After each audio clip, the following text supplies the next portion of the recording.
Hello, you tired little peeps. It's that time once again. So let's snuggle up fast, because tonight we're traveling back in time to look at the scandalous and whisper-filled world of the Roman arena. Specifically, how the noblewomen of the empire found themselves irresistibly drawn to the fighters known as gladiators. So, if you are new to the channel or returning, liking the video significantly helps. Also, please let me know where you're listening in from and what time it is for you. Now get comfortable and let's begin. To understand the complex relationship between Roman women and the gladiators they admired, we must first understand the rigid social structure of the time. Ancient Rome was a civilization of strict hierarchies. Every person had a place, a defined legal status, and a set of expectations that governed their daily life. At the very top were the senators and the imperial family, individuals of immense wealth and influence who were expected to embody the virtues of Roman dignity. At the very bottom, beneath the slaves and the criminals, resided a group known as the infames. This was a legal category that stripped a person of their rights, their ability to vote, and their protection under the law. Actors, prostitutes, and gladiators all belonged to this lowest caste. This creates a fascinating paradox that historians have studied for centuries.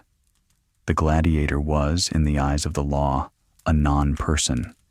He was often a slave, a prisoner of war, or a criminal condemned to the arena. Yet, once he stepped onto the sand of the amphitheater, he became something else entirely. He became a symbol of raw, masculine power, a figure of life and death who held the attention of thousands. And it was this transformation that seemed to captivate the women of Rome, regardless of their own high status. The allure of the gladiator was not a secret kept in the shadows. It was written on the very walls of the cities. In the ruins of Pompeii, preserved by the ash of Mount Vesuvius, archaeologists have found direct evidence of this fascination etched into the stone. These graffiti, scratched by the hands of fans nearly 2,000 years ago, tell us exactly how these fighters were perceived. One famous inscription refers to a gladiator named Seduce. He was a Thracian, a type of fighter who used a small rectangular shield and a curved sword. The graffiti describes him as suspirium puellarum, which translates to the sigh of the girls. It is a simple phrase, but it carries a heavy weight of meaning. It suggests that the mere mention of his name, or the sight of him in the arena, was enough to elicit a physical, emotional response from the young women of the city. He was a heartthrob in a society that did not typically allow for such public displays of affection toward the lower classes. Another inscription found nearby mentions a gladiator named Crescens, a retiarius or net fighter. The writing calls him the lord of the dolls and the netter of young girls by night. The retiarius was often looked down upon by military traditionalists because he fought without a helmet and used a net to ensnare his opponents, a style considered less martial than the heavily armored classes. Yet, this inscription suggests that for the female audience, the lack of a helmet was an advantage. It allowed them to see the face of the man fighting, creating a more personal connection. The phrase, netter of young girls, is a clever play on his fighting style, implying that his net caught more than just his opponents in the arena. These messages were not hidden in private diaries. They were public. They were on the walls of public buildings, visible to everyone who walked by. This indicates that while the official morality of Rome condemned relationships between noblewomen and gladiators, the cultural reality was quite different. The gladiator was a celebrity, and like modern celebrities, he attracted a following that transcended social boundaries. But the obsession went deeper than just watching matches or writing names on walls. it permeated the physical culture of beauty and health. In the world of Roman cosmetics and medicine, the gladiator's body itself became a commodity. There was a substance known as gloios, or strigmentum. To understand what this is, we have to look at Roman hygiene practices. Romans did not use soap in the way we do today. Instead, before exercising or fighting, men would coat their bodies in olive oil. During the physical exertion of training or combat, this oil would mix with sweat, dirt, and dead skin cells. After the activity, they would use a curved metal tool called a strigil to scrape this mixture off their skin. For a normal person, this scrapings would be discarded. But for a gladiator, especially a famous one, this mixture was collected. It was bottled and sold. The sources tell us that this substance was prized for its supposed medicinal properties. Pliny the Elder, the Roman author who wrote extensively on natural history, mentions that such scrapings were used to treat various ailments, from joint pain to skin conditions. However, there was a secondary, more scandalous market for this product. It was widely believed among Roman women that the sweat and oil of a gladiator contained his vitality.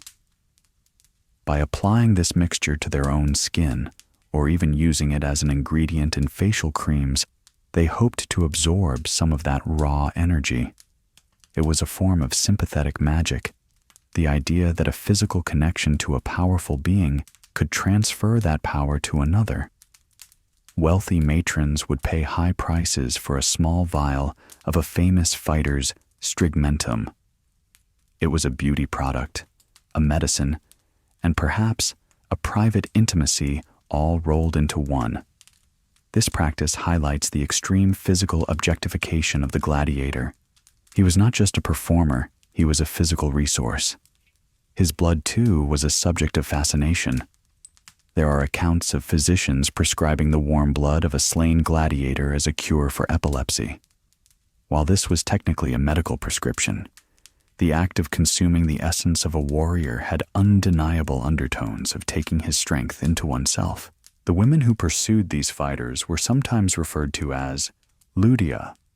Technically, a ludia was a female performer or a woman attached to a gladiator school, but the term became a pejorative label for any woman who was too interested in the games. The satirist Juvenal, who wrote roughly around the late 1st and early 2nd centuries AD, was particularly harsh in his criticism of these women. He viewed their attraction to gladiators as a betrayal of Roman values. Juvenal writes with disgust about how women would abandon their duties, their children, and their dignified husbands to run off with scarred, brutish fighters. He describes the physical deformities of the gladiators, the lumps on their noses from helmet chafing, the scars, the weeping eyes, and asks, what did she see in him? The answer, he concludes, was simply the sword, the danger. The status of being a gladiator transformed a physically unappealing man into an object of irresistible desire. It is important to note that Juvenal was a satirist. His job was to exaggerate and mock the failings of society. We cannot take every word he wrote as literal fact, but satire only works if it is based on a grain of truth that the audience recognizes. If no women were interested in gladiators, his jokes would have fallen flat.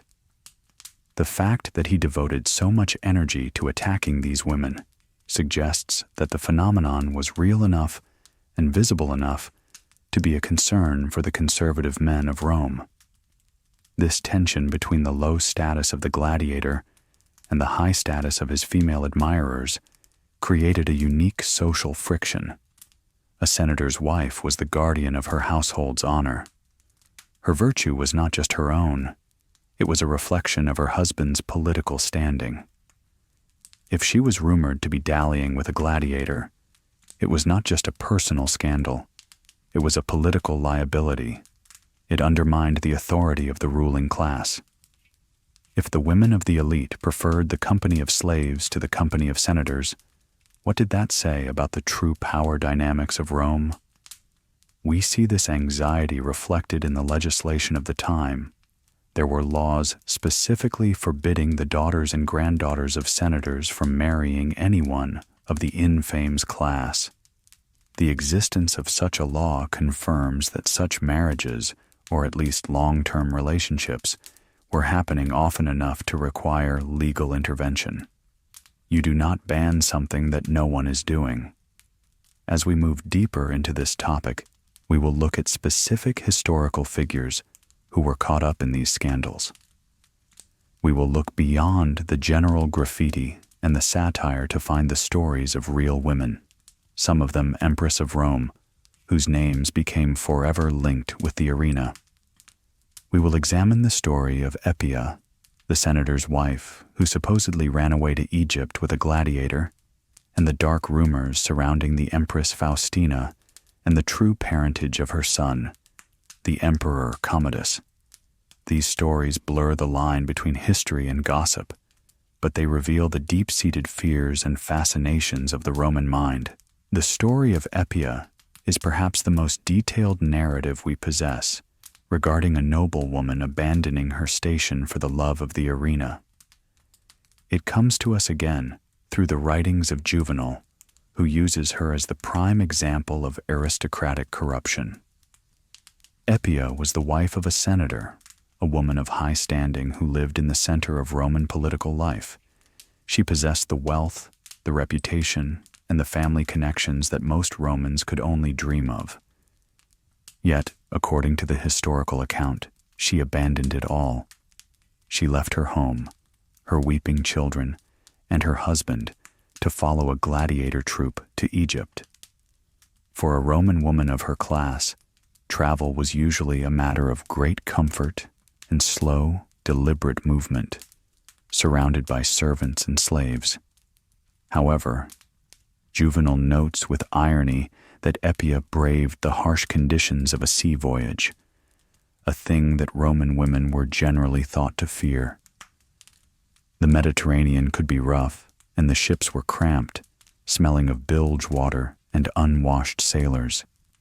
Yet, the text claims she endured the tossing waves and the discomfort without a single complaint because she was with her lover.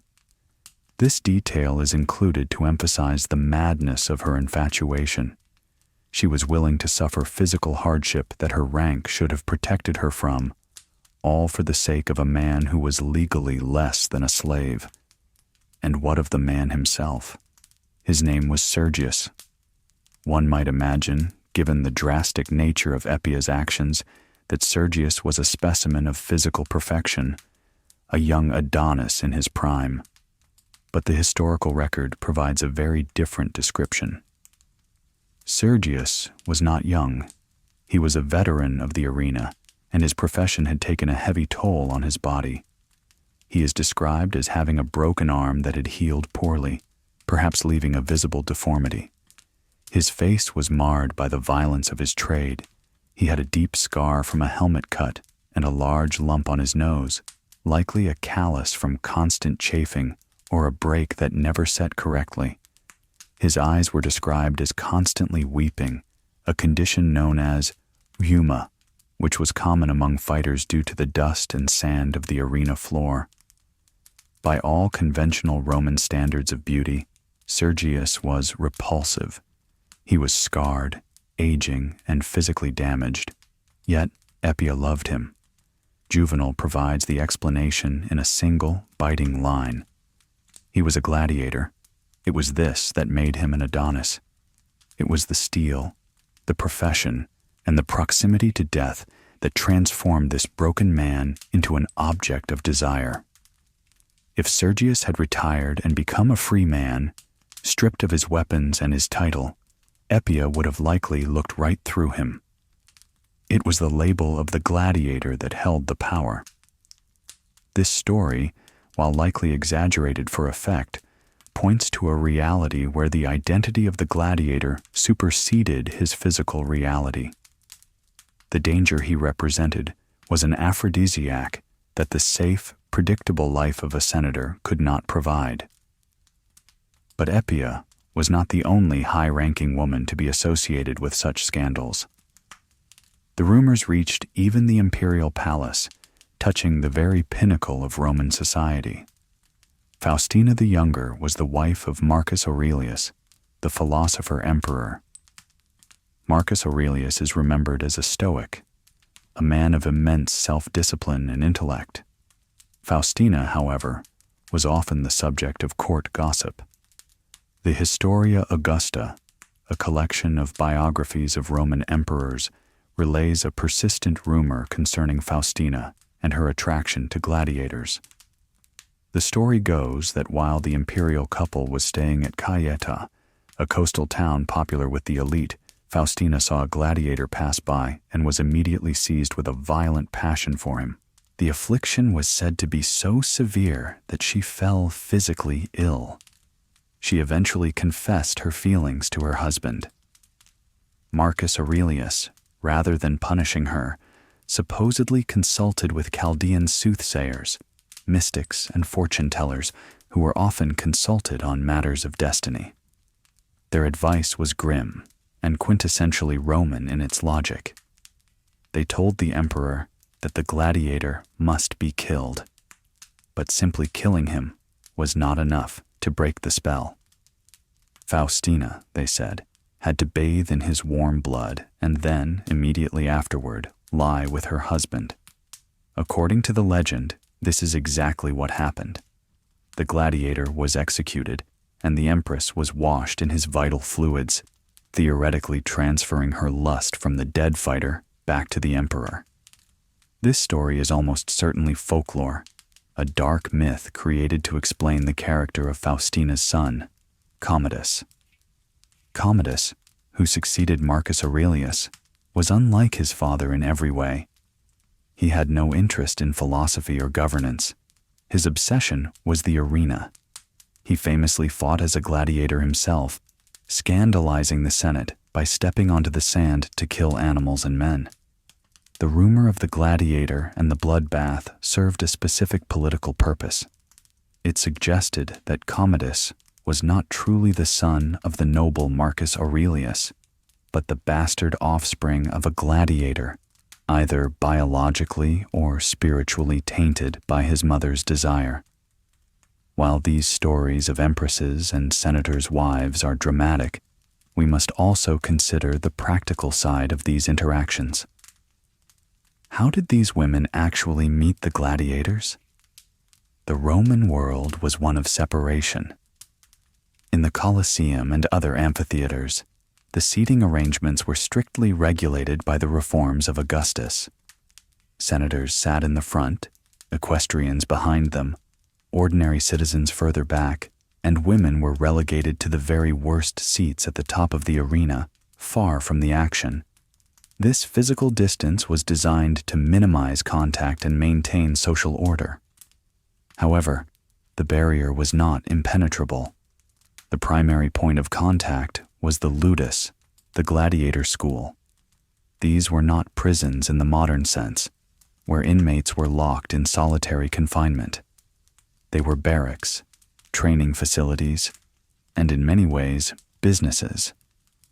The owner of a gladiator troupe, the lanista, was a businessman. His goal was to make money. While his primary income came from renting his fighters out for games, there was a lucrative side market in private access. Wealthy patrons, both men and women, could visit the schools to watch the training sessions. It was a popular pastime for the elite to stop by a ludus and observe the fighters practicing with wooden swords. This provided a semi-public, socially acceptable venue for contact. During these visits, proximity was possible. A noblewoman could admire the physique of a fighter, exchange words, or arrange for a private meeting through the lanista or his guards. The lanista, despite being socially despised, held the keys to these interactions. For a price, the strict social barriers could be lowered. Furthermore, gladiators were often invited to private banquets. It was a status symbol for a wealthy host to have a famous fighter attend their dinner party. In the more intimate setting of a private villa, away from the roaring crowds and the rigid seating charts of the amphitheater, the social hierarchy was fluid. Here, the Lord of the Dolls could mingle with the wives and daughters of the aristocracy. The wine flowed, the atmosphere was charged with the excitement of celebrity, and the usual rules of conduct were often suspended. We also have evidence of a more transactional nature regarding these relationships. The Roman poet Martial, known for his witty and often crude epigrams, mentions a gladiator named Hermes. In a poem praising Hermes, Martial lists his many skills and attributes. Among them, he calls Hermes the anxiety and grief of the ticket scalpers, and, significantly, the wealth of the female fans. This implies that women were spending money on him. Whether this was through gifts, buying his freedom, or paying for his time, the economic transfer is clear. The gladiator was a recipient of patronage, just like a poet or a musician. But the nature of the service provided was quite different. The danger of these relationships was not just reputational, it was physical. The gladiator was a killer. Violence was his language. There are accounts of these affairs ending poorly for the women involved. The unpredictability of the gladiator was part of the thrill, but it was a very real risk. Yet, the sources suggest that for many Roman women, trapped in marriages arranged for political alliance rather than love, living in a society that valued their modesty above all else, the risk was the point. The gladiator represented the ultimate rebellion. He was the antithesis of the Roman senator. Where the senator was controlled, verbal, and soft from luxury, the gladiator was wild, physical, and hard from discipline. This fascination extended to the artifacts of the arena as well. We discussed the strigmentum, the body scrapings, but there were other items, pieces of a gladiator's equipment, weapons, or even the threads from their tunics could become talismans. In a world where superstition ruled, objects connected to death and violence were thought to hold powerful magic. A woman might keep a token from a favorite fighter not just as a keepsake of affection, but as a charm for fertility or protection. The boundary between sexual desire and magical belief was often blurred in the Roman mind. To understand the scale of this celebrity, we must look at the infrastructure that supported it. The sheer number of games and the frequency of combat meant that these men were constantly in the public eye. A successful gladiator in Rome was more famous than any modern athlete because the stakes of his performance were life and death. Every match could be his last. This ephemeral nature of their existence added a desperate urgency to the attraction. A woman watching her favorite fighter knew that he might be dead by sunset. This heightened the emotional investment. Every encounter, every glance, every touch was potentially the final one. In the next part of our discussion, we will shift our focus to the specific types of gladiators and how their fighting styles influenced their appeal. We will explore why the heavy Myrmillo or the agile Thracian might appeal to different demographics, and we will delve into the strange and contradictory laws that attempted to regulate the morality of the arena. We will also look at the architectural secrets of the Colosseum that may have facilitated these illicit meetings, hidden beneath the stone seats and the roaring crowds. To fully grasp the nature of this attraction, we must look at the gladiators not as a uniform group of men, but as distinct archetypes. The Roman arena was a theater of roles, and each class of gladiator offered a different visual and martial appeal to the spectators. The equipment they wore concealed or revealed their bodies in specific ways, and these differences influenced how they were perceived by their female admirers. The choice of a favorite gladiator was often a matter of taste, much like preferring a specific genre of music or a style of art. Consider the murmillo. This was the heavy infantryman of the arena. He was encased in armor, wearing a large enclosing helmet with a stylized crest that resembled a fish. He carried a massive rectangular shield, the scutum, and a short stabbing sword, the gladius. To the observer, the murmillo represented an unstoppable, armored force. He was a tank. His face was entirely hidden behind a metal grill. For some women, this anonymity was the allure. The man behind the mask could be anyone. He was a blank canvas onto which fantasies could be projected. He represented a stoic, faceless strength, a wall of muscle and bronze that moved with deliberate, crushing power. In contrast stood the Thraex, or Thracian. He was lighter, quicker. He wore high greaves to protect his legs and carried a small square shield. His primary weapon was the sika, a curved dagger designed to hook around an opponent's shield to slash at the unarmored back. The Thracian represented agility and exotic danger. His fighting style was more dance-like, requiring speed and reflexes rather than brute force. He was the underdog who won through skill, a narrative that has always held a certain romantic appeal. But the most polarizing figure in the context of attraction was undoubtedly the retiarius.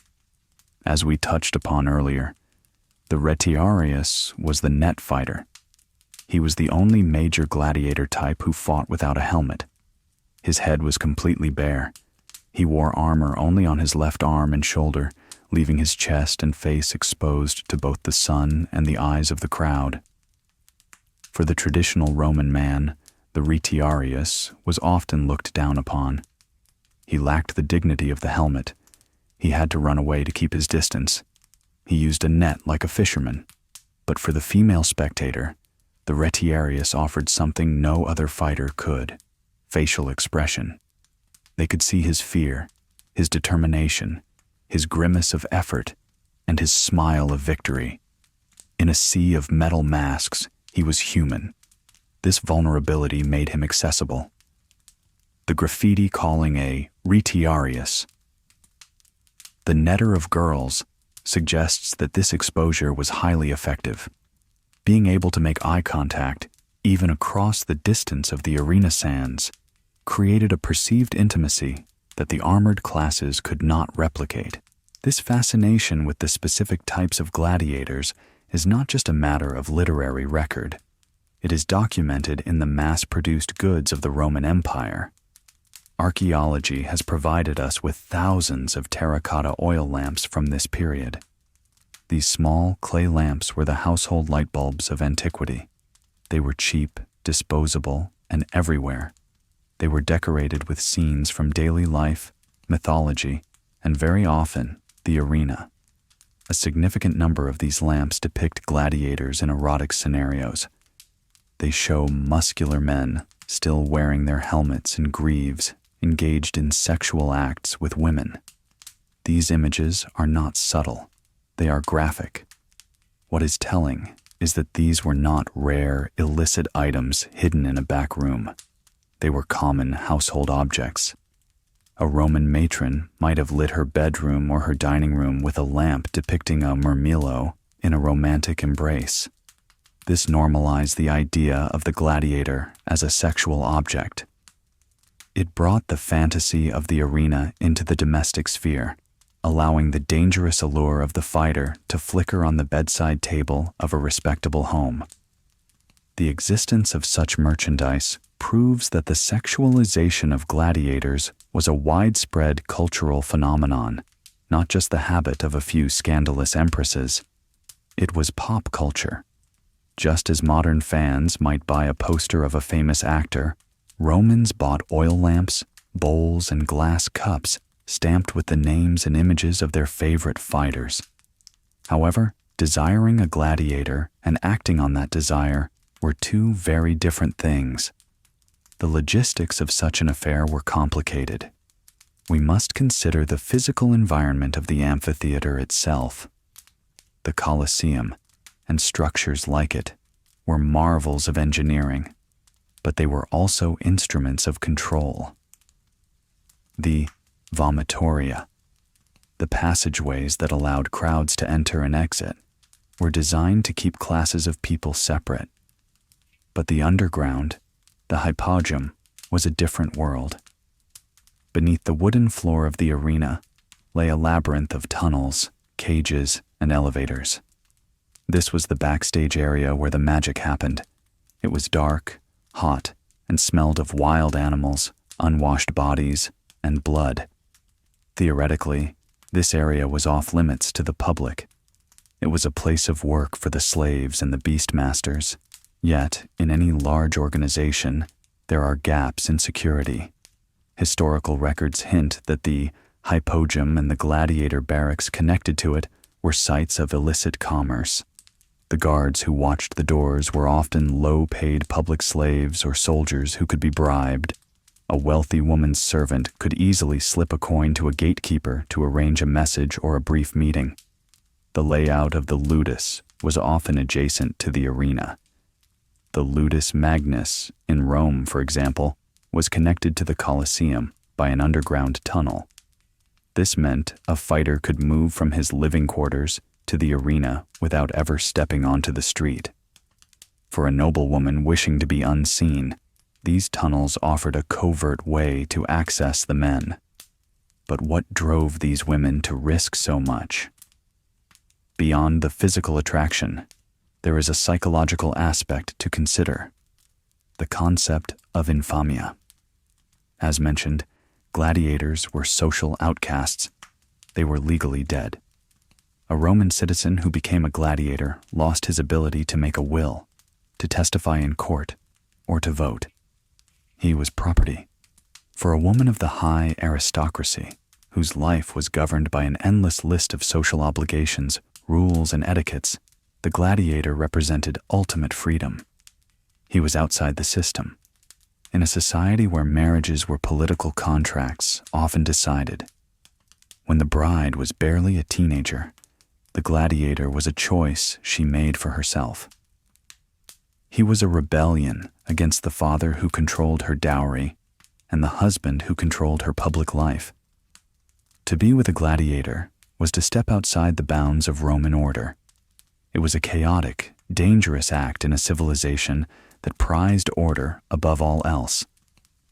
The very fact that it was forbidden made it intoxicating. The Roman state, recognizing this threat to social stability, attempted to intervene. The Emperor Augustus, who was obsessed with moral reform, introduced the Lex Julia. These laws regulated adultery and marriage across social classes. They made adultery a public crime, not just a private family matter. A father could legally kill his daughter and her lover if he caught them in the act, provided he did so immediately and in his own house.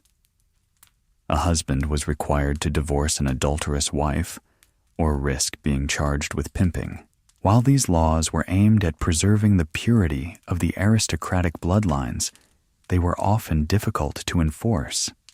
The sheer number of complaints and the recurring legislation by later emperors suggest that the state was fighting a losing battle against human nature.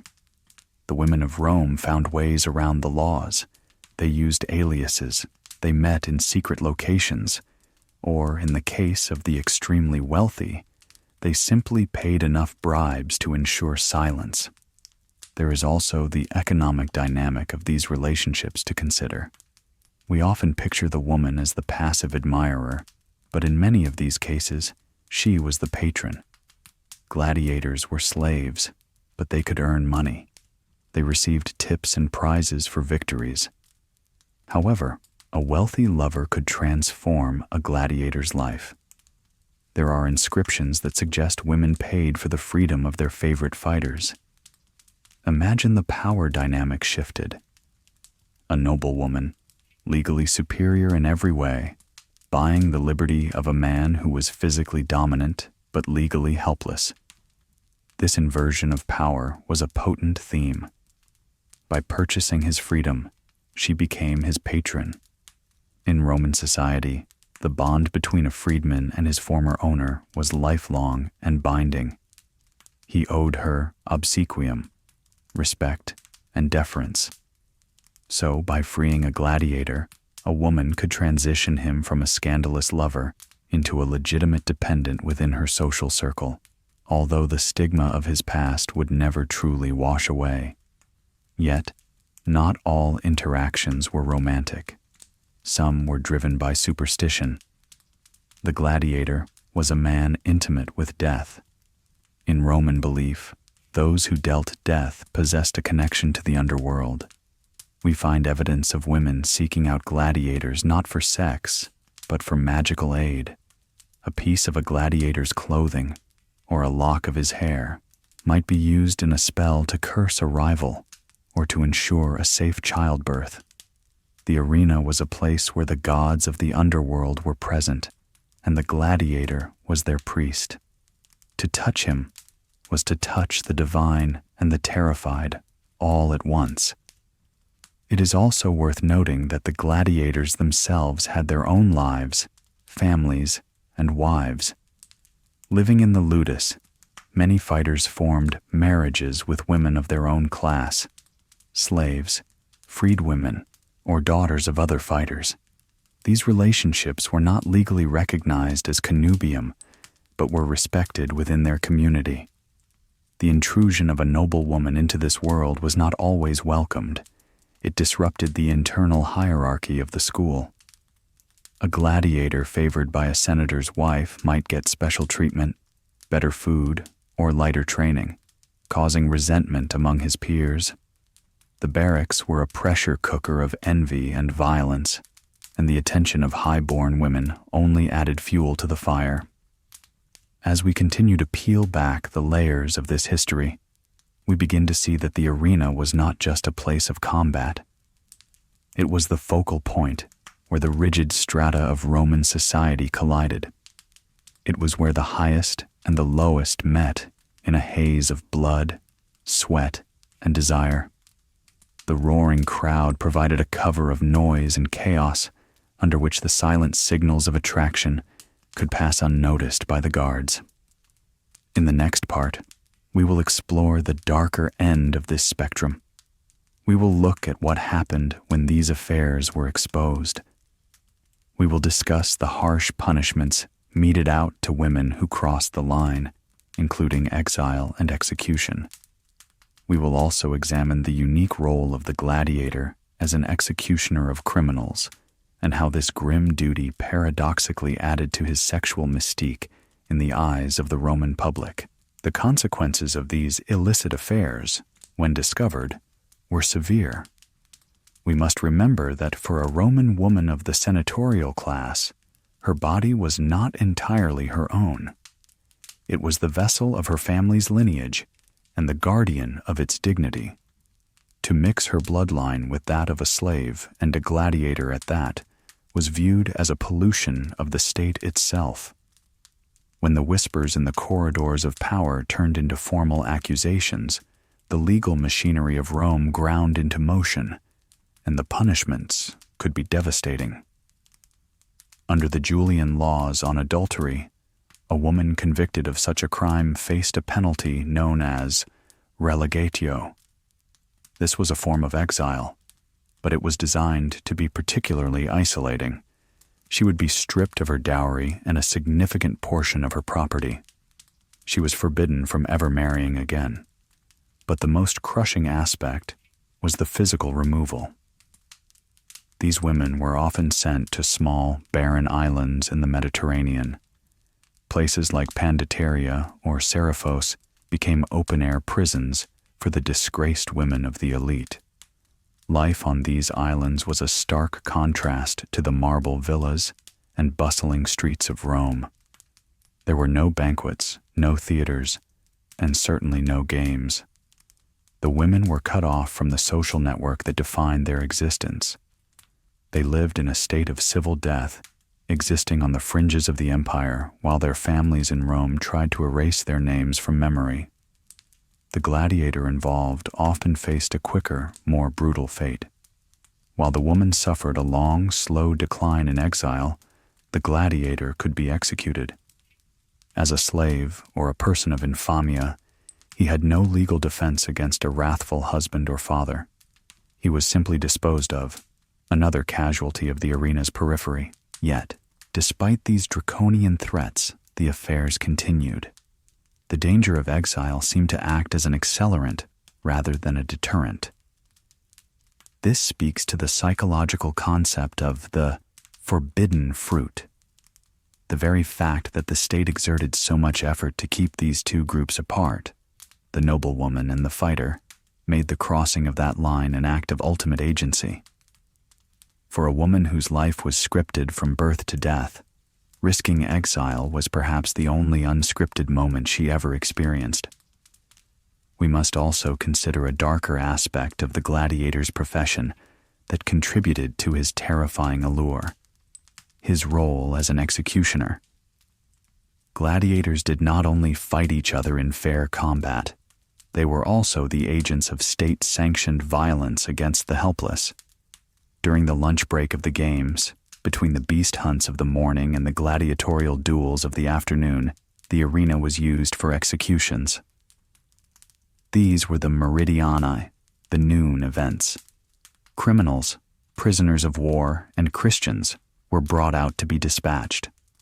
Often, it was the gladiators who performed these killings. They were the headsmen. They were the ones who slit throats and severed heads on the orders of the magistrate. This creates a complex and disturbing image. The same man who was admired for his skill and bravery in single combat was also a butcher of the defenseless. One might assume this would repulse the female spectators, but the historical evidence suggests a more complicated reaction. In the Roman worldview, power was attractive. The power to take life was the ultimate authority.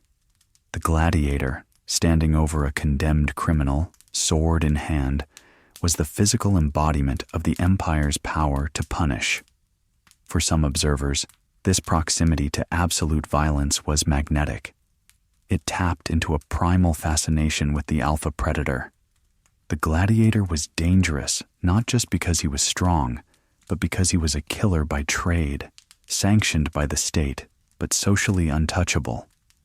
This duality, the hero and the butcher, is essential to understanding the Roman psyche.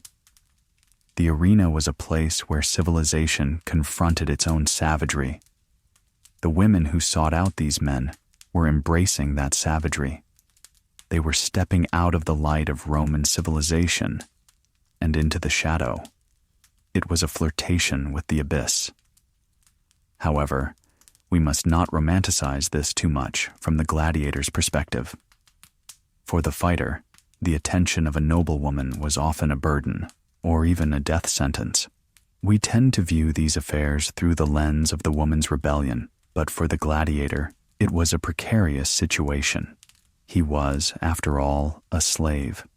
If a powerful woman demanded his attention, could he refuse? In a society where a slave's body was property, consent was a murky concept. If a senator's wife sent a message to the barracks inviting a gladiator to her villa, the fighter was placed in an impossible position. To refuse might invoke her wrath. To accept might invoke her husband's. He was a pawn in a high-stakes game played by the aristocracy. The romance was often a projection of the woman's fantasy onto a man who was just trying to survive until his next match. The gifts of money, food, or oil were welcome survival aids, but the emotional entanglement was a dangerous complication in an already short life. We see glimpses of the gladiators' true emotional lives not in the scandals recorded by historians, but in the epitaphs on their tombstones. These stones, paid for by their families or their guilds, tell a different story. They do not mention the noblewomen who threw flowers at them. Instead, They are dedicated by wives of their own class, fellow slaves or freedwomen. One inscription reads, "To the well-deserving husband who lived 27 years, put up by his wife Flavia." Another is dedicated by a gladiator to his nursing child who died young. These simple, sad memorials reveal the domestic reality behind the celebrity. When the crowds went home and the noblewomen returned to their palaces, the gladiator returned to a distinct community. They had their own families, their own griefs, and their own bonds of loyalty that had nothing to do with the aristocracy. The noblewomen were merely tourists in the gladiator's world. The wives and children named on the tombstones were the permanent residents. The disconnect between the public persona and the private man was vast. The crowd saw a demigod. The family saw a father who might not come home tomorrow. The noblewoman saw a scandalous lover. The gladiator likely saw a patron who could be both a source of profit and a source of ruin. It is also interesting to look at how this dynamic shifted as the empire began to change. As Christianity began to rise, the moral framework of Rome shifted. The early church fathers were vehemently opposed to the games, not just because of the cruelty, but because of the idolatry and the lust they inspired. Tertullian, a Christian author from Carthage, wrote extensively against the spectacles. He attacked the hypocrisy of Roman society, pointing out that the same men who were legally deemed unclean and deprived of all rights were the men to whom women gave their bodies and souls. Tertullian asks, "How is it that the man who is disgraced is the man who is desired?"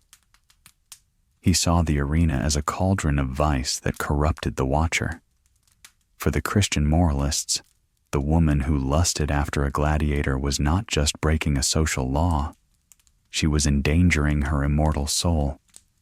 This religious pressure eventually contributed to the decline of the games, but for centuries, the pagan roar of the crowd drowned out the sermons. There is another fascinating element to this history: the medicalization of the attraction. Roman doctors, often Greek in origin, struggled to explain why women of good breeding would lose their minds over these fighters. Galen, the most famous physician of the Roman world, spent time as a doctor to the gladiators in Pergamon. He treated their wounds, fixed their broken bones, and observed their physiology up close. While Galen focused on anatomy, other medical theories of the time proposed that the heat of the gladiator, generated by his violent exertion and his diet of barley and beans, created an excess of masculine energy. This energy was thought to be biologically irresistible to women, who were considered cold in the humoral theory of medicine.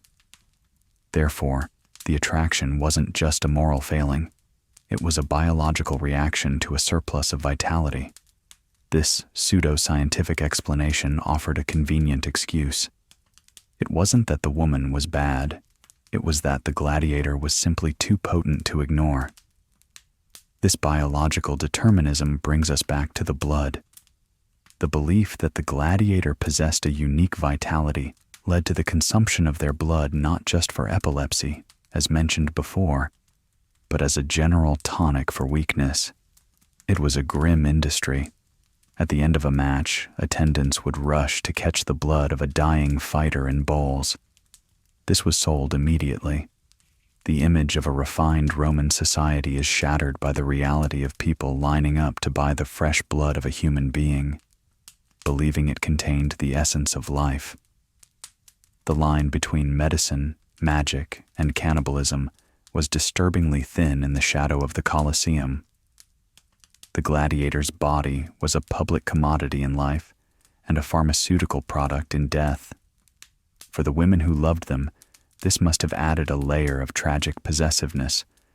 To love a gladiator was to love a man who was literally being consumed by the city, first by the eyes of the crowd, then by the sword of his opponent, and finally physically by the sick and the superstitious.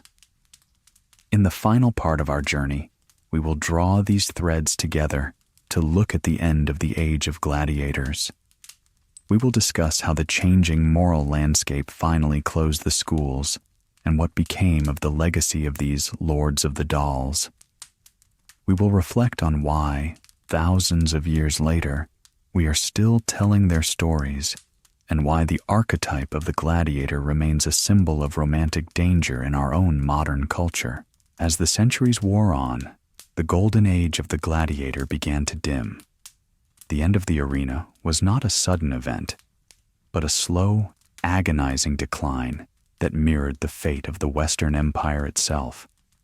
The obsession with the fighters, the graffiti on the walls, and the illicit affairs in the dark corners of the ludus eventually faded into history.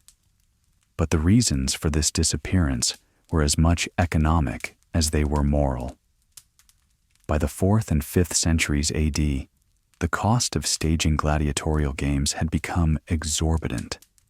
In the earlier days, wealthy magistrates competed with each other to throw the most lavish spectacles to win votes.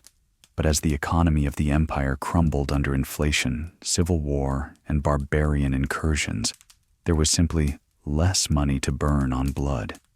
A top-tier gladiator was an expensive investment.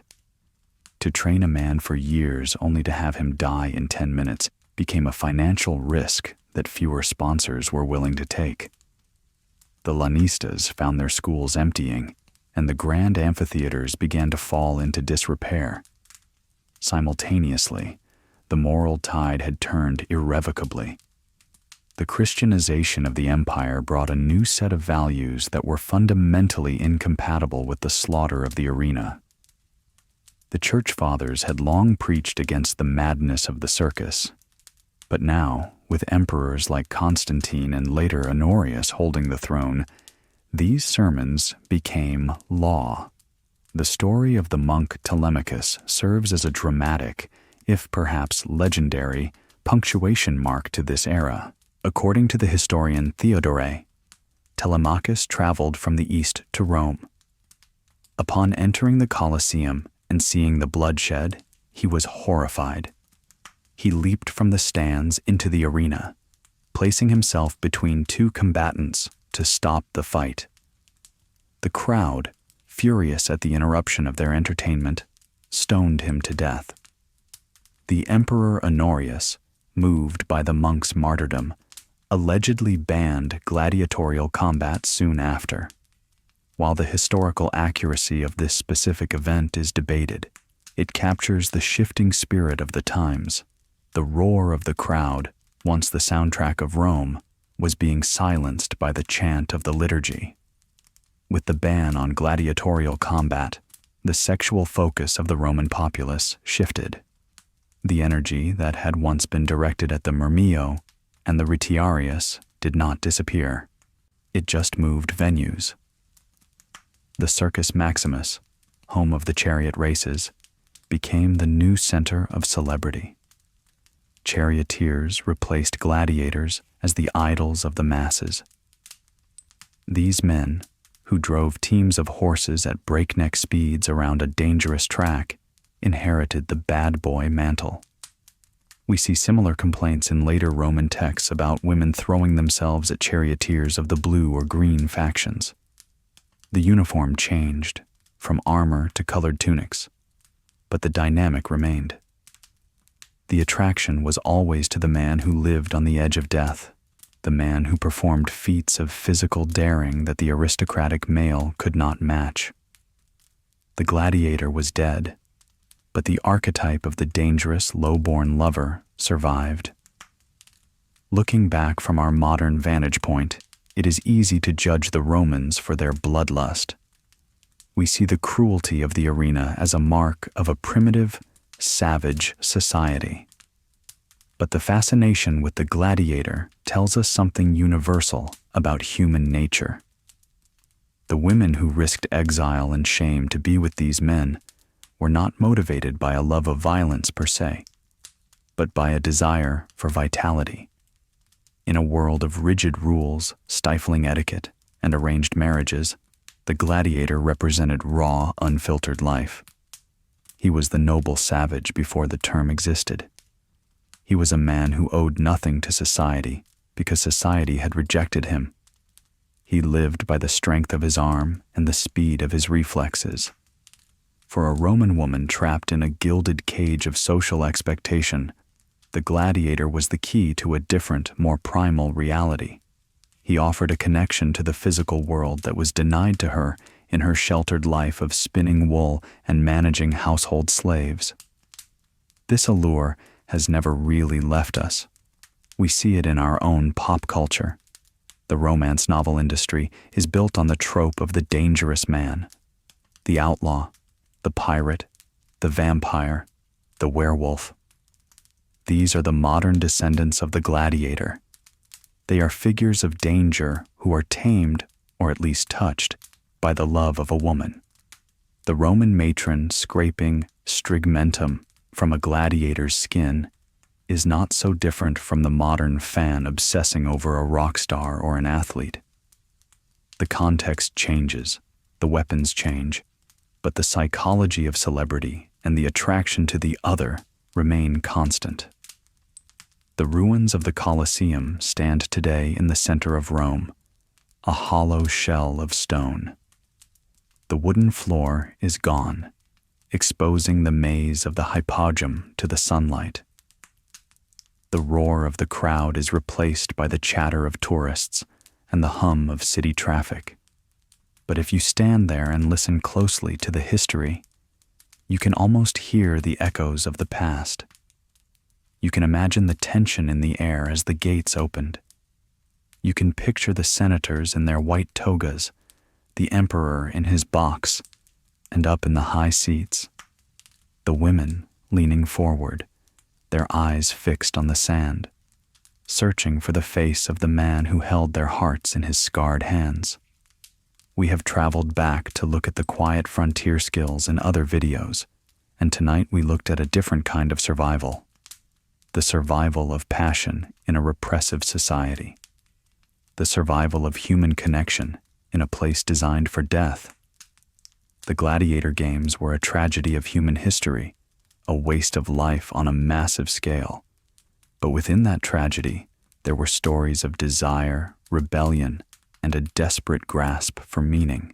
The famous gladiators, Seduce, Crescens, Hermes, are long gone. Their bones are dust, their names preserved only by the scratches on a wall or a line in a satirist's poem.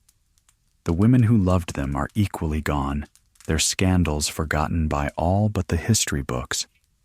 Yet, in telling their story, we bring them back for a moment. We acknowledge that they were not just historical statistics, but people. People who felt, who feared, and who dared to cross the invisible lines that separated the high from the low. So, as the lights of the arena dim and the crowds disperse into the Roman night, we leave them to their secrets. The gates are closing now. The sand is swept clean. The echoes fade. It is time to leave the ancient world behind and return to the safety of the present. Thank you for joining me on this journey into the scandals of the empire. I hope the story of the gladiators and their admirers was interesting enough to hold your attention, but quiet enough to let you drift away. If you are still awake, thank you for listening. If you have enjoyed this walk through history, consider subscribing to the channel for more sleepy tales from the past. And as always, sleep well. If you are still awake and want to hear more, continue the video. We'll be moving on to a whole new topic to help you fall asleep. When we think of ancient Rome, the mind often drifts to the stone-paved roads, the marching legions, or the white marble of the Senate House. We imagine a civilization built on conquest and law. But the true foundation of Rome, the bedrock upon which the entire empire rested, was not stone or steel. It was soil. Before the Romans were conquerors, they were farmers. Even at the height of their power, when they ruled from Scotland to Syria, the Roman ideal of the perfect citizen remained the humble agricola, the farmer. Tonight, we are going to step away from the noise of the city and the drama of the battlefield. We are going into the fields of Italy and the provinces to understand the slow, patient work of Roman agriculture. We will look at the tools they held in their hands, the calendars that guided their days, and the intricate methods they developed to coax life from the earth. This is a story of seasons, of weather, and of the silent, heavy work that fed a civilization. To understand Roman farming, we must first understand how deeply it was embedded in their identity. In the early days of the Republic, there was almost no distinction between a statesman and a farmer. The legends tell of Cincinnatus, a man who was appointed dictator to save Rome from a crisis. When the messengers arrived to give him absolute power, they did not find him in a palace or a library. They found him in his field, his hands covered in dirt, gripping the handles of a plow. He accepted the command, saved the state, and then, famously, resigned his power to return to his farm. This story, whether entirely true or not, illustrates what the Romans valued. They believed that the land taught discipline. A farmer had to be patient. He could not rush the harvest. He had to be observant, watching the sky and the soil. He had to be hard-working, for the earth yields nothing without labor. These were the virtues that Rome wanted in its soldiers and its leaders. Unlike many other ancient societies where farming might be seen as the work of the lower classes, while the elite focused solely on war or administration, the Roman aristocracy remained deeply connected to the land. In fact, for a long time, senators were legally forbidden from engaging in trade or commerce. Their wealth had to come from land ownership. This meant that the men debating the fate of the world in the forum were also deeply concerned with the price of olive oil, the health of their vineyards, and the best time to shear sheep. Because of this high-status interest in farming, the Romans left us something very special: manual. We have detailed handbooks written by Roman authors specifically about how to run a farm. We have De Agricultura by Cato the Elder, written in the 2nd century BC. We have the works of Varro and the comprehensive Res Rustica by Columella, written in the 1st century AD. These books are not poetry. They are practical guides. They are full of instructions on how to build a fence, how to cure ham, how to choose a steward, and how to recognize good soil. It is through these texts that we know exactly how they farmed. Let's begin with the soil itself. Italy is a land of geological violence, but that violence created fertility. The volcanic ash from eruptions over thousands of years created soil that was rich in minerals. The Romans knew that not all earth was the same. Columella advises the farmer to test the soil before planting. He suggests digging a trench and then trying to put the dirt back in. If the dirt does not fill the hole, the soil is loose and fat, good for grain. If there is dirt left over, the soil is dense and heavy. They also tasted the soil. A good farmer would take a pinch of earth, mix it with water, and taste it to see if it was sweet or bitter, acidic or salty. This sensory connection to the land was the first step in the agricultural process. Once the land was chosen, the work began with the plow. The Roman plow, or aratrum, was a relatively simple tool compared to modern machinery, yet it was effective for the Mediterranean soil. It was primarily a scratch plow, designed to cut a furrow into the earth without turning it over completely. It consisted of a wooden beam, a handle for the farmer to guide it, and a share, the part that cuts the ground. In the early days, the share was made of hard oak, but as metallurgy advanced, iron plowshares became common. Plowing was not a one-time event. The Romans believed in the value of repeated labor.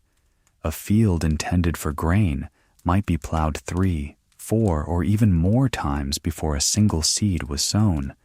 The first plowing was the hardest, breaking the virgin ground or the compacted earth of a fallow field. This was usually done in the spring.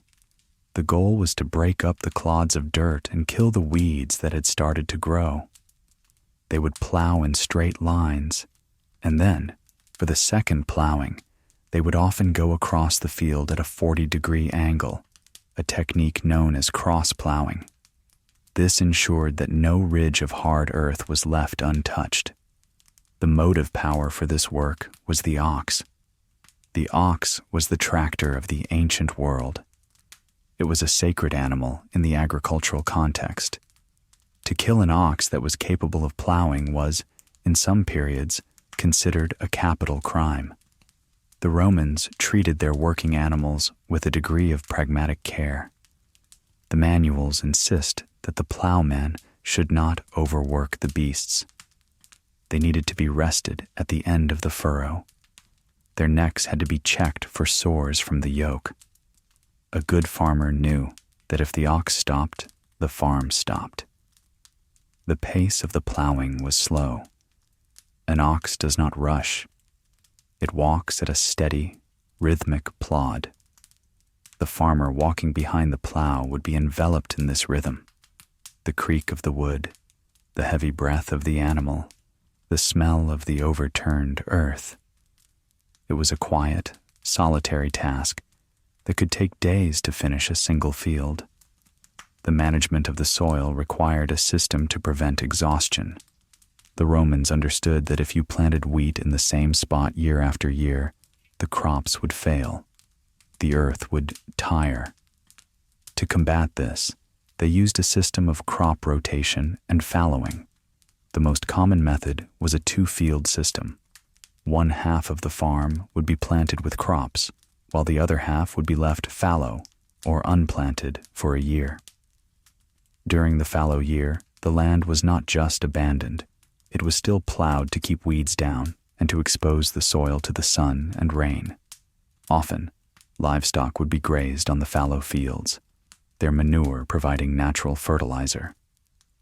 This cycle meant that a farmer always had half his land out of production, a costly but necessary sacrifice to maintain the soil's fertility for the future.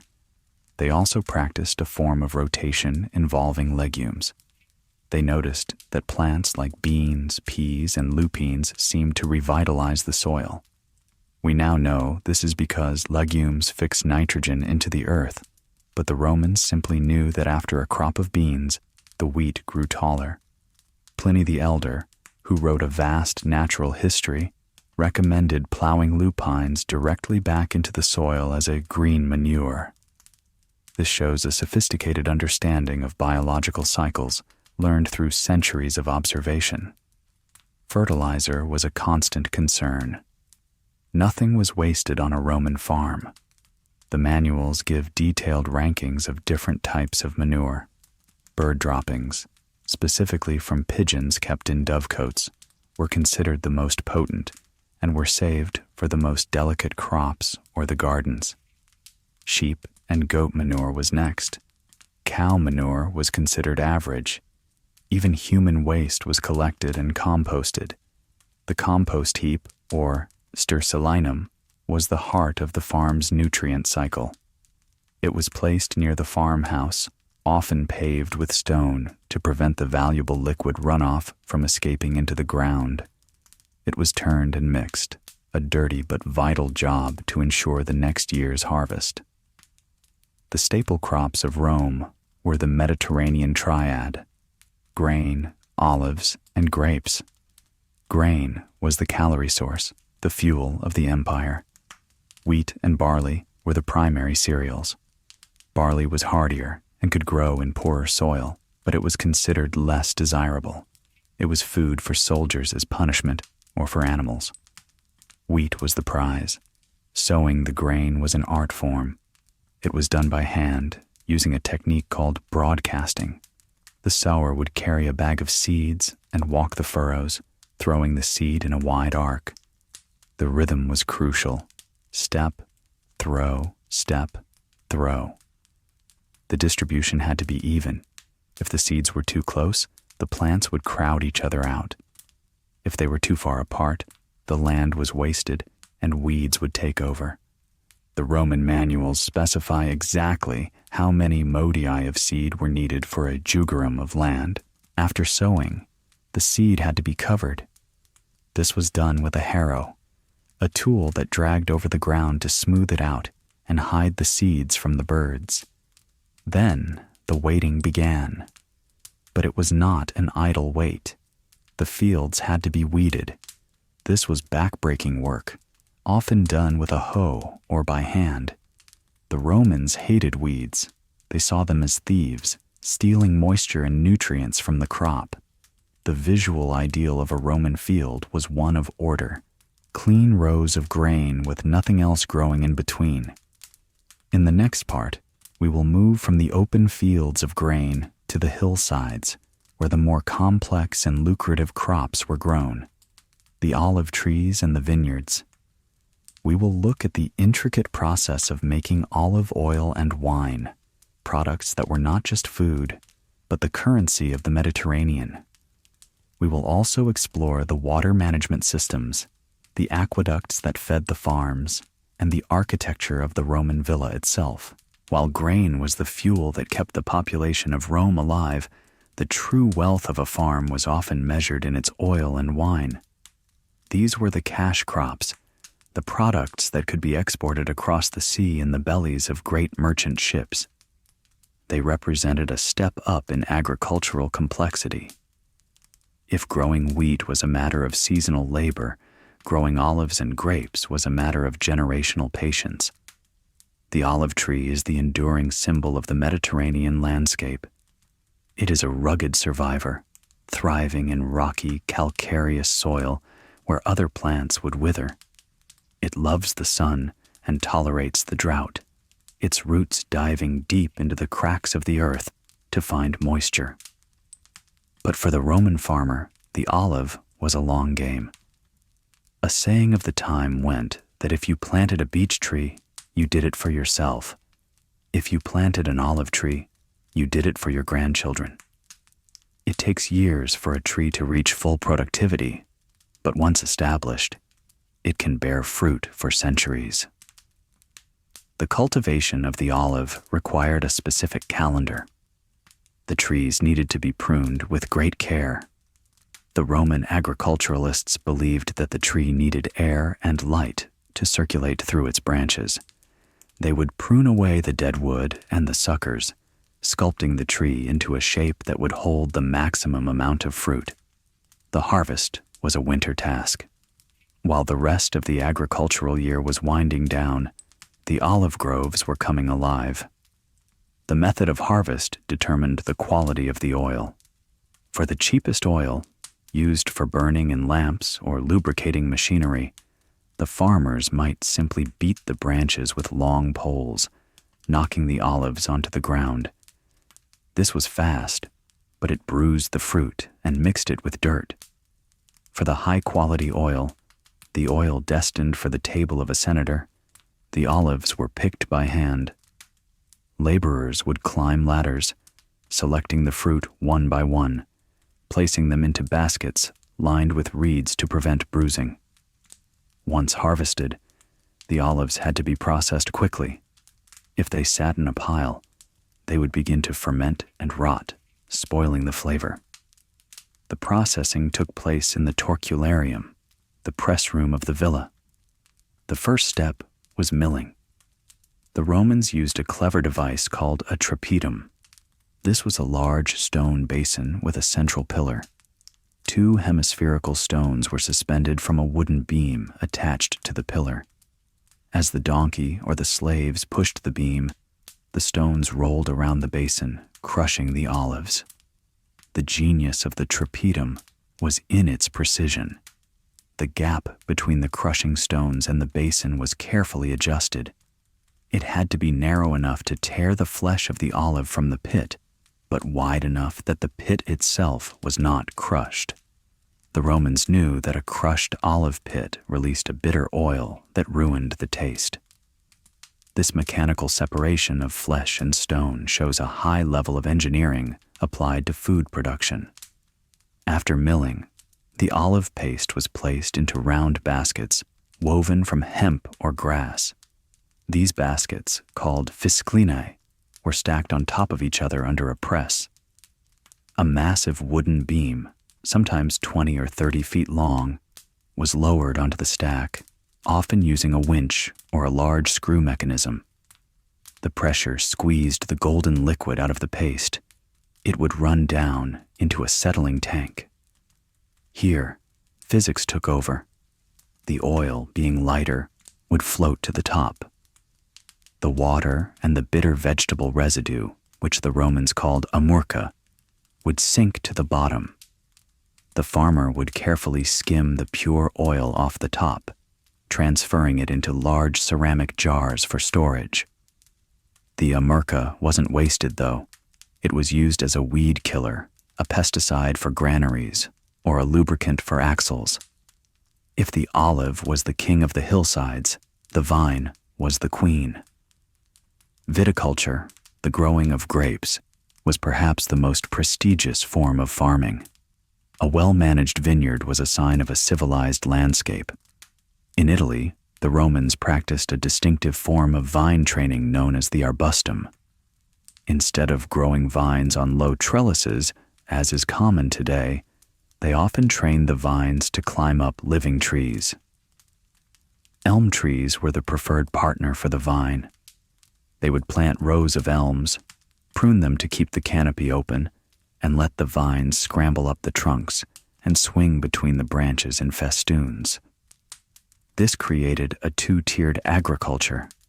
Grain or vegetables could be grown on the ground between the rows of trees, while the grapes ripened high above in the air. The care of the vine was an endless cycle of pruning and binding. The Romans had specific knives for this, curved blades designed to slice through the tough vine wood with a single clean cut. They knew that the vine was vigorous and wild. If left unchecked, it would produce a mass of leaves but very little good fruit. It had to be disciplined. Then came the vendemmia, the grape harvest. This was the busiest time of the year, usually occurring in late September or October. It was a race against the autumn rains. Whole families, slaves, and hired laborers would descend on the vineyard. The grapes were cut with small sickles and carried in baskets to the pressing vats. The initial pressing was almost always done by foot. The Romans believed that the mechanical press was too harsh for the first stage. It might crush the stems and seeds, releasing bitter tannins. The human foot was soft enough to burst the skins without breaking the seeds. Treading the grapes was a rhythmic, communal activity. Workers would wade into the shallow concrete or stone vats, marching in place for hours, often singing to keep the rhythm.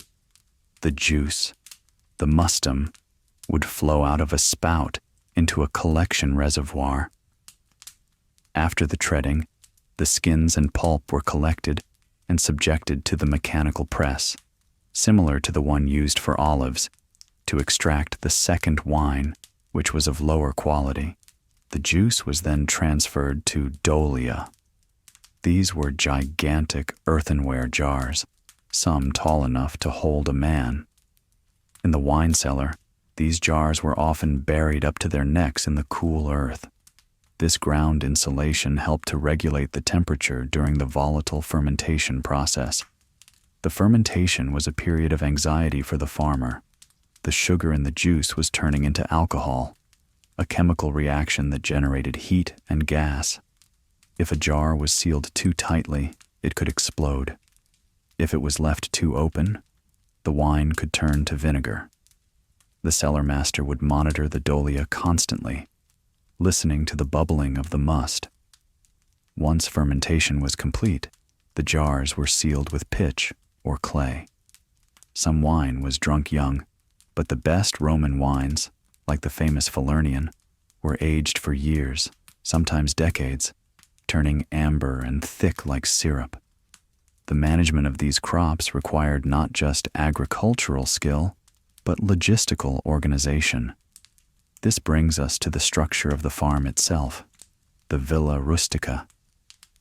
This was not a vacation home, it was a factory for food. The architecture of the villa was designed around the workflow of the harvest. The villa was typically divided into 3 parts. The pars urbana was the living area for the owner or the steward. It might have some comforts: a bath, painted walls, a nice view. The pars rustica was the working heart. This is where the slaves lived, where the tools were stored, and where the animals were stabled. Finally, the pars fructuaria was the storage area. This contained the wine cellars, the oil press rooms, and the granaries. The granary, or horium, was a critical structure. It was often built with a raised floor, supported on small stone pillars. This allowed air to circulate beneath the grain, keeping it dry and preventing mold. It also made it harder for rats and mice to get in. The walls were thick and coated with a mixture of clay and olive dregs to repel insects. A well-built granary was the difference between a year of plenty and a year of starvation. Water was the other essential component of the infrastructure.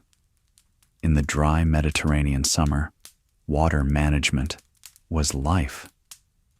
While the massive aqueducts supplied the cities, farms often relied on more local solutions. They built cisterns to catch rainwater from the roofs of the villa. They dug wells. In some arid regions, they used irrigation channels to divert water from streams. The Roman law regarding water rights was incredibly complex, dealing with who could divert how much water and when. A farmer who stole his neighbor's water was committing a serious offense. The Roman farm was a striving for self-sufficiency, or autarkia. Ideally, a farm should produce everything it needed. The osiers for making baskets should grow by the creek. The clay for making tiles and jars should come from the pit in the lower field. The timber for tool handles and fence posts should come from the farm's own woodlot. Buying things from the outside was seen as a failure of management. Cato the Elder advised the farmer to sell, not buy. This mentality of independence and thrift was the economic engine of the rural countryside. In the next part, we will move away from the plants and look at the animals. We will discuss the role of livestock, the sheep that provided wool for clothing, the pigs that were the primary source of meat, and the specialized breeding of animals like dormice and snails for the gourmet market. We will also examine the human element, the workforce of slaves and free laborers who actually performed this backbreaking work. We leave the rows of vines and the olive groves behind to enter the pastures and the stables. In the Roman agricultural mind, the farm was a balanced organism. The crops fed the animals, and the animals, in turn, fed the crops with their manure and the people with their meat and wool.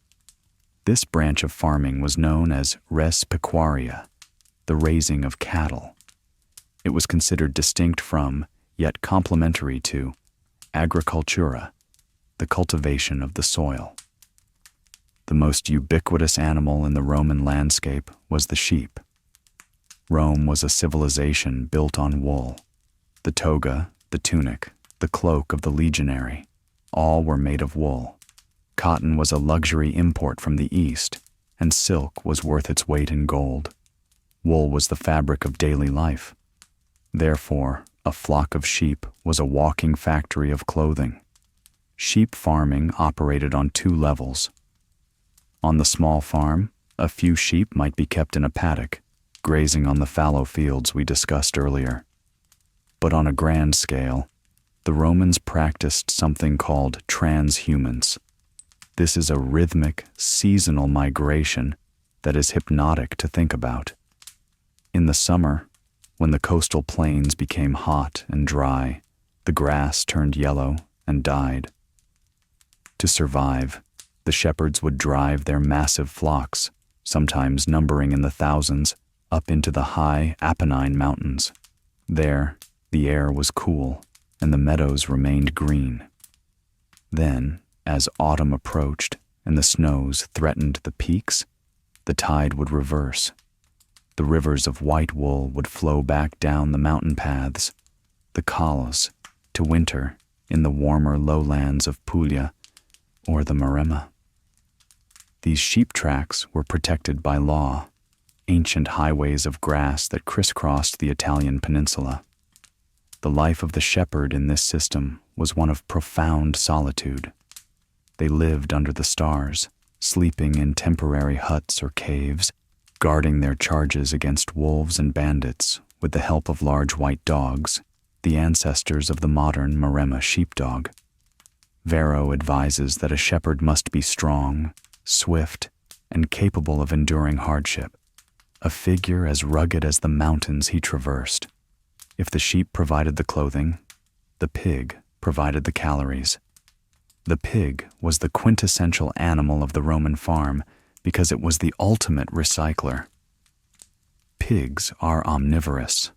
They could be fed on the waste from the kitchen, the whey left over from cheese making, and the dregs of the olive press. But the best way to fatten a pig was to send it into the woods. Roman Italy was still heavily forested in places, and these oak forests produced vast quantities of acorns. In the autumn, swineherds would drive their droves into the woods to feast on the mast. The meat of an acorn-fed pig was considered superior, rich and flavorful. Pork was the meat of the people. It was eaten fresh, but more importantly, it was preserved. The Romans were masters of curing meat. They salted hams and smoked sausages, creating food that could last through the winter or be shipped to the legions on the frontier. A well-stocked larder of hanging hams was a sign of security and prosperity. Then, there were the cattle. We've already spoken of the ox as a beast of burden, a tool for plowing. But cows were also kept for milk. However, the Romans did not drink milk in the way we do today. Fresh milk spoils quickly in a Mediterranean climate without refrigeration. It was considered a drink for children or barbarians. Instead, milk was almost immediately converted into cheese. Cheese-making was a standard daily task. The milk was curdled using rennet, an enzyme usually taken from the stomach of a suckling calf or lamb, or sometimes from plant sources like thistle or fig sap. The curds were pressed into wicker baskets to drain the whey. The resulting cheese could be eaten fresh and soft, like a ricotta, or salted and hardened to last for months. This hard cheese, the ancestor of pecorino, was a staple of the Roman ration, providing protein that didn't rot in the sun.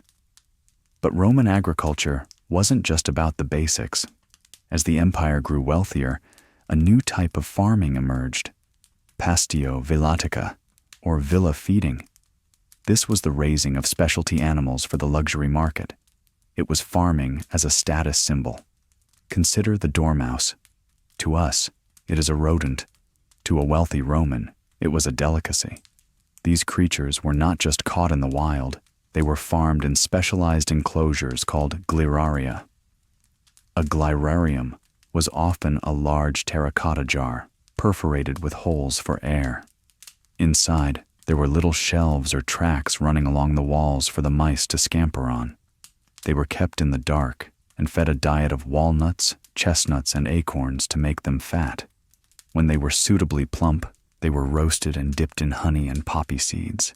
Even more elaborate were the fish ponds, or piscinae. Having fresh fish available at a villa far from the sea was the ultimate flex of engineering and wealth. These were not simple dirt ponds. They were often concrete tanks, sometimes built right into the sea with breakwaters and channels to allow the tide to flush them clean. Wealthy Romans became obsessed with their fish. We have stories of senators who adorned their pet eels with jewelry, piercing their fins to hang gold rings and earrings. The orator Hortensius was said to have wept when his favorite moray eel died.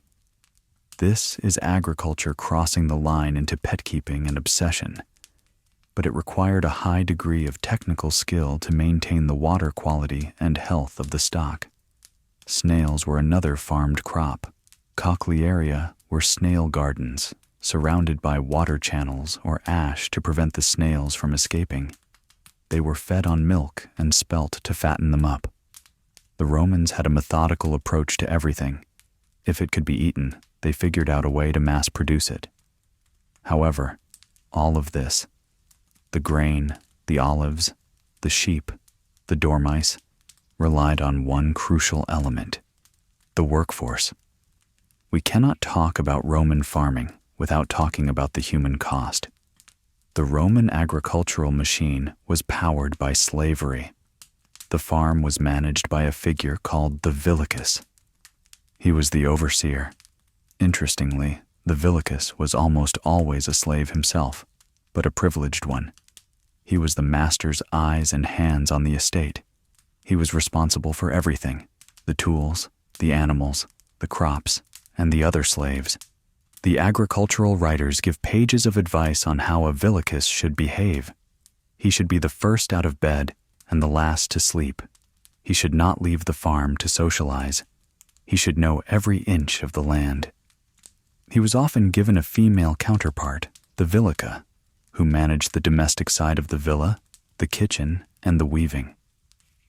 Beneath the villicus were the field hands. The condition of these slaves varied wildly. On a small family farm, a slave might work side by side with the master, eating the same food and sharing the same hardships. But on the vast plantations known as latifundia, the conditions could be brutal. These large estates were factories in the field. The slaves here were often prisoners of war from the frontiers: Gauls, Thracians, Germans, men who had once been warriors. To control them, they were often kept in chains.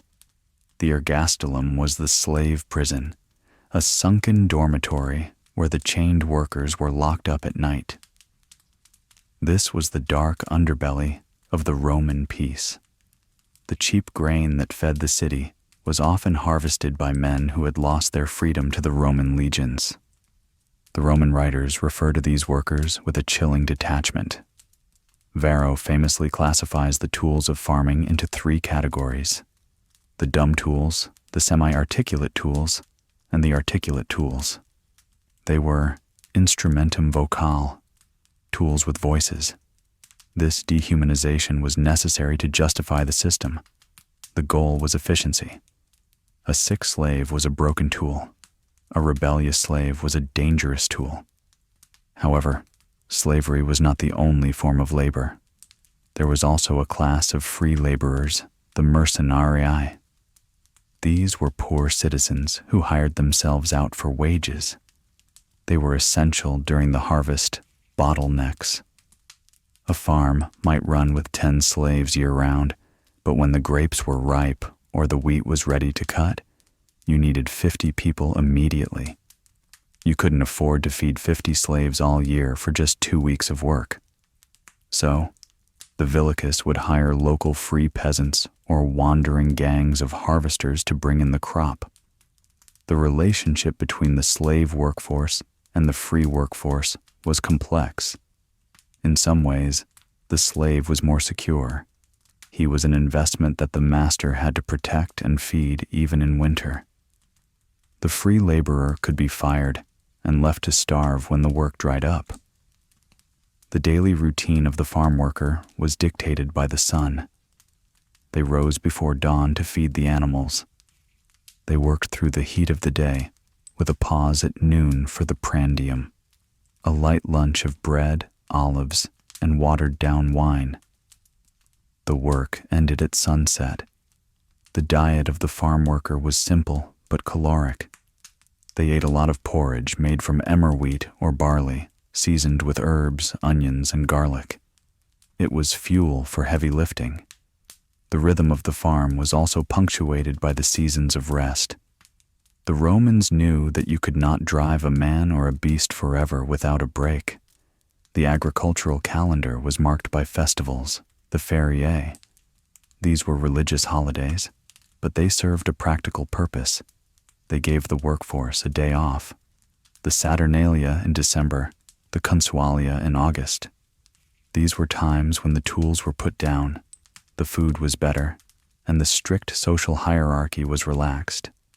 It was a release valve for the pressure of constant labor. In the next part, we will delve deeper into this connection between farming and faith. We will look at the gods of the field, Ceres, Bacchus, and the minor deities who protected everything from the boundary stones to the grain mold. We will also examine the economics of the farm, how the produce was sold, the role of the market days, and how the roads of Rome served as the arteries of this agricultural body. The life of the Roman farmer was not governed solely by the sun and the rain. It was also governed by the unseen. To the Roman mind, the landscape was alive with divinity. There was no clear separation between the act of farming and the act of worship. Every stage of the agricultural cycle, from the first breaking of the ground to the final storage of the grain, was watched over by a specific deity. Farming was a partnership between human labor and divine will. The most famous of these gods were the great Olympians. Ceres was the goddess of the grain, the Mother Earth figure who made the crops grow. Bacchus, or Liber, was the god of the vine, the chaotic spirit within the wine.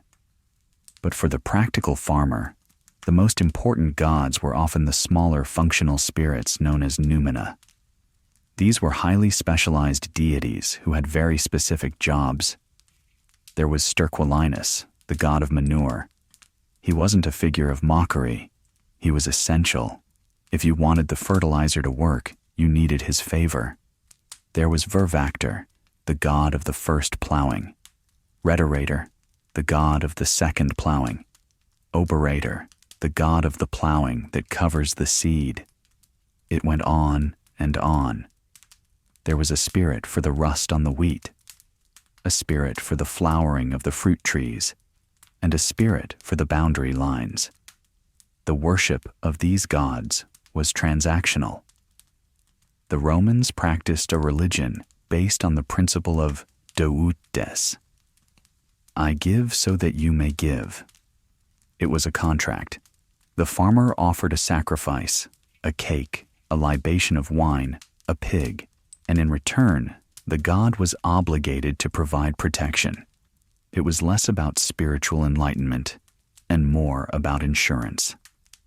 One of the most telling festivals was the Robigalia, held on April 25th. This was dedicated to Robigo, the spirit of wheat rust or mildew.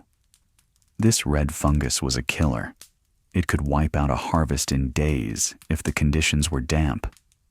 To appease this destructive spirit, a procession would march out of the city to a sacred grove. There, the priest would sacrifice a red dog and a red sheep. The logic was sympathetic magic. The red blood of the animals was offered in place of the red rust on the corn. It was a grim, bloody ritual, but it speaks to the desperate anxiety that always hovered in the back of the farmer's mind. Starvation was only one bad season away. Another crucial religious concept was the terminus. This was the god of boundaries. In a world without GPS or digital cadastral maps, the boundary stone was the only thing separating your land from your neighbors. These stones were consecrated with blood and oil. To move a boundary stone was a crime against the gods. It was a sacrilege that could result in the offender being declared sacer, meaning anyone could kill him without penalty. This religious protection of property rights was the glue that held the rural community together. There were also the ambarvalia, the festivals of going around the fields. In May, a farmer would lead a procession around the perimeter of his land. They would drive a pig, a sheep, and a bull, a combination known as the Suovetaurilia. They would walk the boundaries 3 times, chanting prayers to Mars to keep away sickness, bad weather, and wolves. It was a way of physically and spiritually marking the territory, creating a magic circle of protection around the crops. But once the gods were appeased and the harvest was gathered, the farmer faced a new challenge: economics. The produce had to be sold. The Roman economy was far more monetized and interconnected than many people realize. The subsistence farmer who grew only what he ate certainly existed, but the goal was always surplus. The heartbeat of the rural economy was the nundinae. The Romans did not have a 7-day week. They had an 8-day cycle. The days were marked A through H on the calendar. The 9th day was the nundine, the market day. On this day, the farmers would load their carts and head to the nearest town. It was a day of rest from the fields, but a day of business in the square. The town market was a noisy, vibrant place. Farmers sold their vegetables, cheese, and livestock. They bought the things they couldn't make themselves: iron tools, pottery, salt, and maybe a ribbon for a wife or a toy for a child. It was also the day for news. In a world without newspapers, the market was where you heard about the new laws from Rome, the wars on the frontier, or the gossip about the local magistrate. For the larger estates, the latifundia, the local market was too small. They were part of a massive, empire-wide supply chain. Rome itself was a hungry mouth that never closed.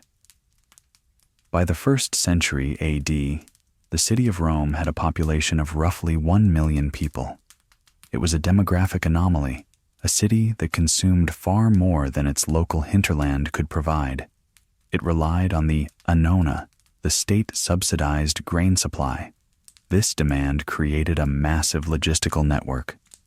Grain from Sicily, Sardinia, North Africa, and Egypt was shipped across the Mediterranean. But how did the produce from the Italian countryside get to the city? It traveled on the roads and the rivers. The Roman roads are famous for their engineering, straight as an arrow, paved with polygonal stones, built to last forever.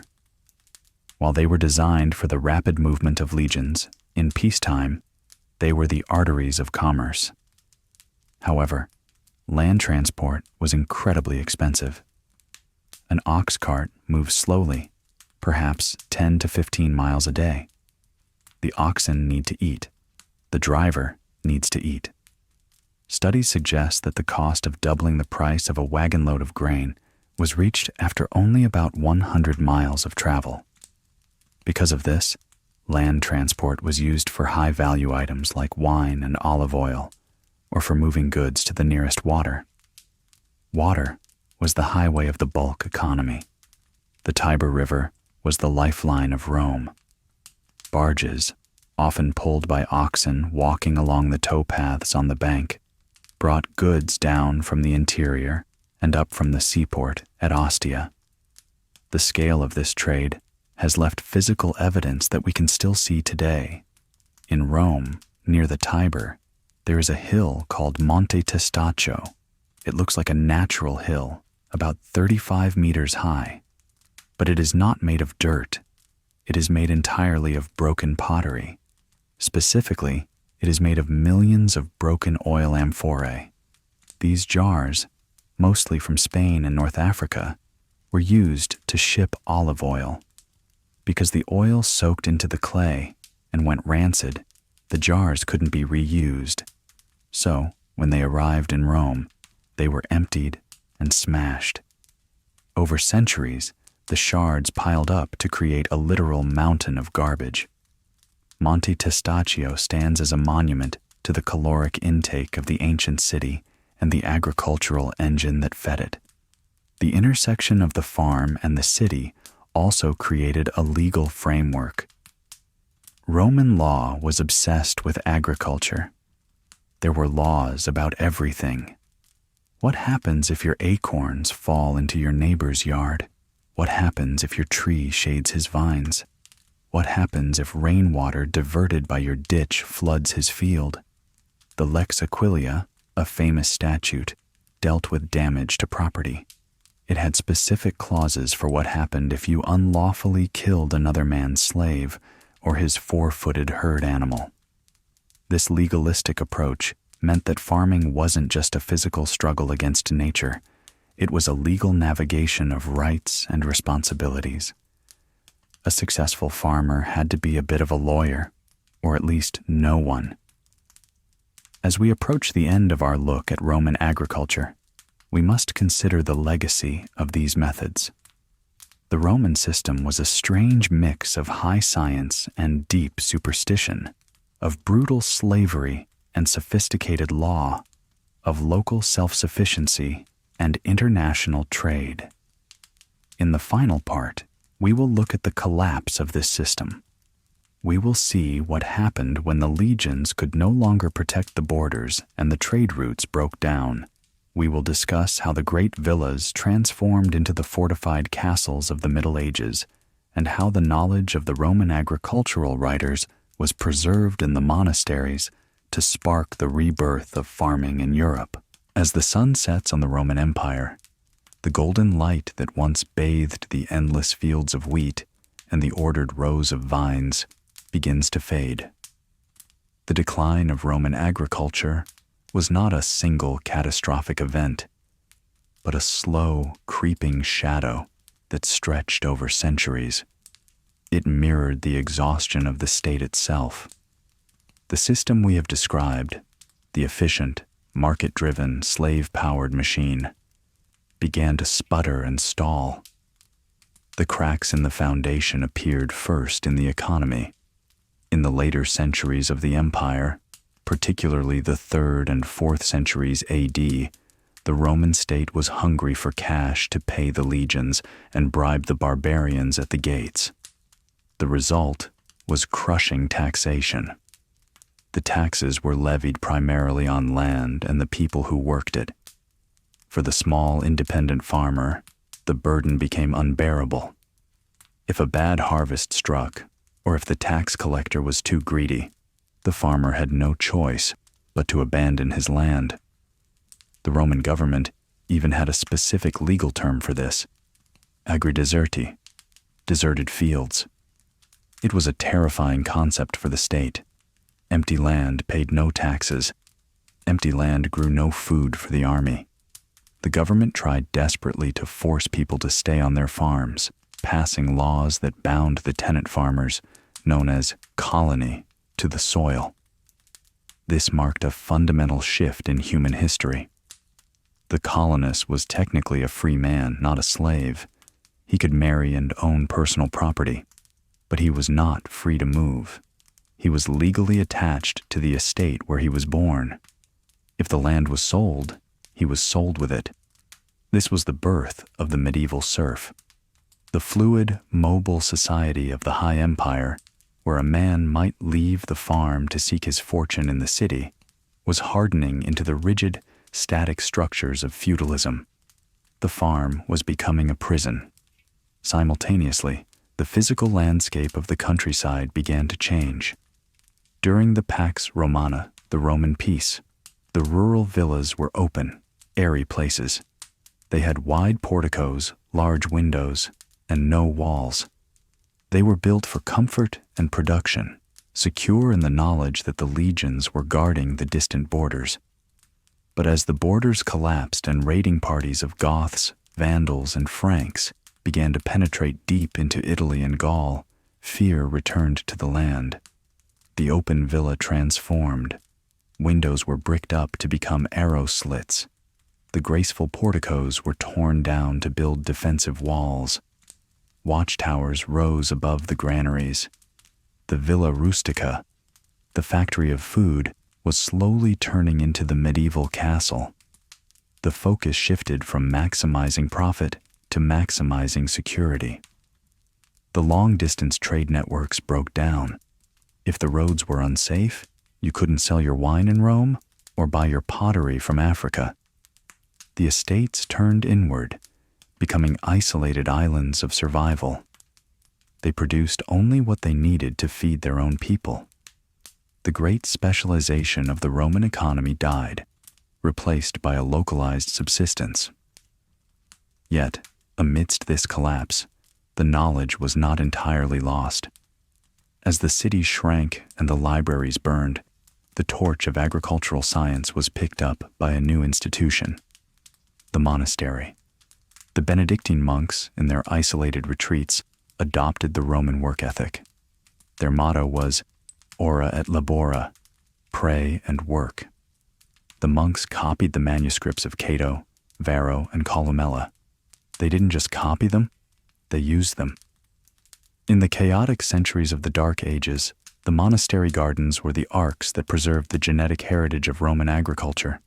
They kept the specific strains of wheat, the grafting techniques for the fruit trees, and the medicinal herbs.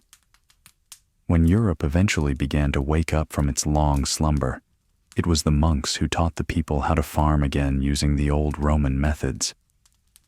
The legacy of Roman agriculture is still written on the landscape of Europe today. If you fly over parts of Italy or France, you can sometimes still see the faint grid lines of the centuriation, the Roman system of land division. The fields are still oriented the same way the Roman surveyors laid them out 2,000 years ago. The roads often follow the same paths. The legacy is also in our language. When we speak of agriculture, horticulture, or viticulture, we are using Latin words. The words for wine, oil, and fruit are Roman gifts. Every time a modern farmer rotates his crops, uses a greenhouse, or grafts a vine, he is participating in a tradition that links back to the dusty fields of the Republic. We have traveled a long way in this series. We started in the blood-soaked sand of the Colosseum, looking at the gladiators who captivated the hearts of noblewomen. We saw the passion, the danger, and the rebellion of the arena. Then we moved to the quiet, rhythmic world of the farm. We walked behind the ox, smelled the crushed olives, and felt the weight of the harvest. These two worlds, the arena and the farm, might seem like opposites. One is loud, violent, and urban. The other is silent, creative, and rural. But they are two sides of the same coin. They both relied on the same mastery of organization, the same defined social hierarchies, and the same underlying brutality of slavery. They were both expressions of the Roman drive to control the world, to tame the wild human spirit in the amphitheater, and to tame the wild earth in the field. The Romans are long gone. The emperors are dust, and their palaces are ruins. But the olive trees they planted are still there. Some olive trees in Italy are over 2,000 years old. They were saplings when Augustus was emperor. They were bearing fruit when the Colosseum was inaugurated. They survived the fall of the empire, the wars of the Middle Ages, and the chaos of the modern world. They stand as silent witnesses to the enduring power of the soil. Tonight, we have looked at the quiet frontier skills that helped people survive the wilderness of time. We have seen how they fed themselves, how they loved, and how they lived. History is often told as a story of battles and kings, but the real history is in the furrow of the plow and the beat of the heart.